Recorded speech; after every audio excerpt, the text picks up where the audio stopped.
जाएंगी, मगर ये देश रहना चाहिए। सरकारें आएंगी जाएंगी, पार्टियां बनेगी बिगड़ेंगी, मगर ये देश रहना चाहिए। उन्हीं अटल जी के देश में, उन्हीं बीजेपी की पार्टी के एक मंत्री आज राजनीति को उस स्तर पर ला चुके हैं जहां पर 116 लाशों पर उगी गोभी से हुए नरसंहार का वो मजाक उड़ा रहे हैं। तस्वीर में जो ये ट्वीट आपको दिख रहा है, ये असम के मंत्री का सिर्फ एक ट्वीट नहीं है, बल्कि उस सोच का सार्वजनिक प्रदर्शन है जो सत्ता में बैठकर इंसानियत से खाली हो जाती है।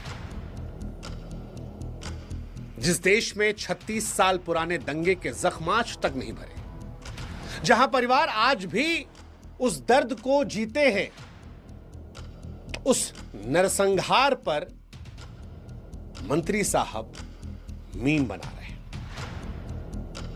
और सबसे भयानक बात जानते हैं क्या है? जितनी बेशर्मी मंत्री साहब की है, उतनी ही उनके चाहने वालों की। न शर्म, न दुख, न घिन, न पछतावा। मानो जैसे भागलपुर में 116 इंसान नहीं मरे थे, 116 सूखे पत्ते, कीड़े मकोड़े। एक तरफ जब दिल्ली में डॉक्टर्स को हम देख रहे हैं कि वो बम फोड़ रहे हैं, ये कह रहे हैं कि इस्लाम में फटना त्याग है, उस वक्त हमको लगता है कि ये जो ट्वीट है, ऐसे ही ट्वीट शायद उस मानसिकता के लोगों को दिखाया जाता होगा जब कुछ इंसानियत के दुश्मन उन नौजवानों को भड़काते हैं। क्योंकि ये ट्वीट सिर्फ असंवेदनशीलता नहीं है, यह अपराध के ग्लोरिफिकेशन के बराबर है।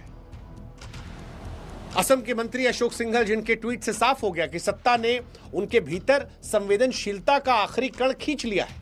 हाँ, हो सकता है उनके चाहने वाले कोई चिंटू पिंटू आकर कहे कि सर गोभी ही तो उगाई है, लेकिन सच आप भी जानते हैं, सच आप भी जानते हैं।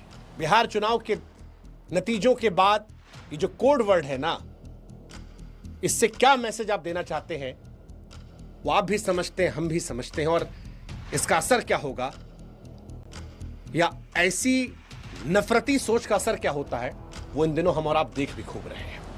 आज अगर कोई मंत्री नरसंहार का कोडवर्ड ट्वीट करता है तो सिर्फ एक पक्ष को उकसा नहीं रहा है, वो दूसरे पक्ष को संकेत दे रहा है। असम में चुनाव है अगले साल, संकेत है कि पुराने जख्मों को रेदो, आग लगाओ, माहौल गर्म करो। देखो, मैं भी तो कर रहा हूं, मैं मंत्री होकर कर रहा हूं, तुम भी कर सकते हो। यह शब्दों से हिंसा का माहौल बनाया जा रहा है और फिर चुनाव के वक्त यही हिंसा वोट पे तब्दील हो जाती है। और ये आज के दौर में राजनीति का